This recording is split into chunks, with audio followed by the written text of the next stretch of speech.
ദൈവത്തിന് സ്തുതി. പ്രഭാതകിരണത്തിലേക്ക് സ്നേഹവന്ദനം. ഭാഗം 2094.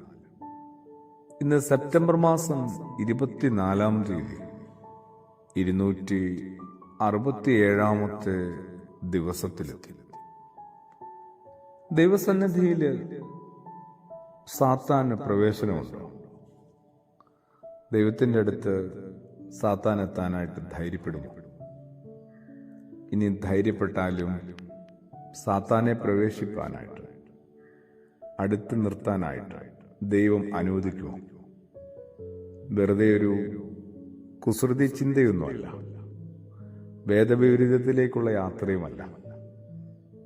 യോബിന്റെ പുസ്തകം സ്വാധീനിച്ചതുപോലെ സ്വാധീനിച്ച പുസ്തകങ്ങൾ കുറവാണ് ജീവിതത്തിൽ.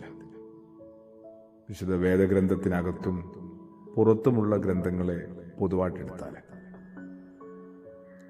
യോബിന്റെ പുസ്തകത്തിന്റെ തുടക്കഭാഗം വീണ്ടും വീണ്ടും ഒന്നും കൂടി വായിക്കേണ്ടതാണ്.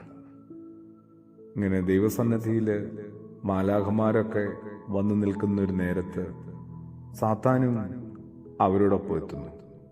വേഷം മാറിയിട്ടൊന്നുമല്ല.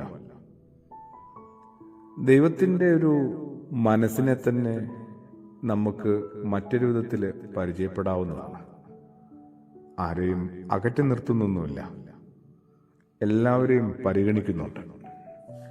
എല്ലാവരോടും ഒരു മനസ്സ്, ഒരേ മനസ്സ് പ്രകടിപ്പിക്കുന്നുണ്ട്.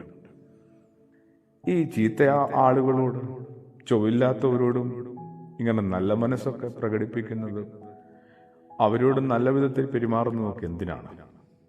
അവരെ ശരിക്കും വെറുപ്പോടുകൂടി അകറ്റേണ്ടതല്ലേ? അറപ്പോടുകൂടി അവരെ അവഗണിക്കേണ്ടതല്ലേ? കാലം നമ്മളെ അങ്ങനെ പഠിപ്പിക്കുമ്പോൾ വിശുദ്ധ വേദഗ്രന്ഥം മറിച്ചൊരു വിധത്തിലാണ്. യേശുവും എങ്ങനെയായിരുന്നു? നീതിമാന്മാരായ ചൊവ്വുള്ള 100 ആടുകളിൽ എങ്ങനെയോ ഒരെണ്ണം വഴിതെറ്റിപ്പോയപ്പോൾ 99 ഉപേക്ഷിച്ച് ഒന്നിന്റെ പിന്നാലെ പോകാനായിട്ട് തീരുമാനിച്ച ആളാണ്.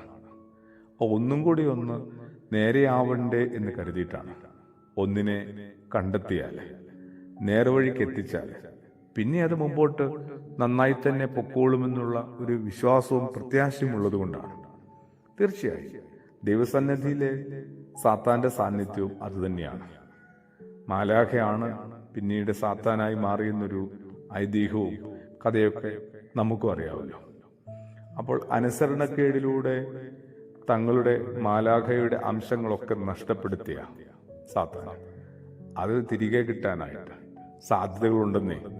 ഒന്ന് ശ്രമിച്ചാൽ മതി, ഒന്ന് ശ്രദ്ധിച്ചാൽ മതി, ഒന്നും കൂടെ ഒന്ന് നല്ലതായിട്ട് ആരംഭിച്ചാൽ മതി.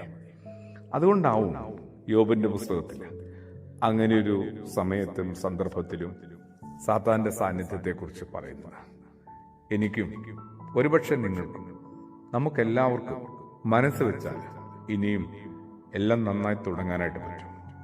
പ്രാർത്ഥനയോടുകൂടി ആമേൻ.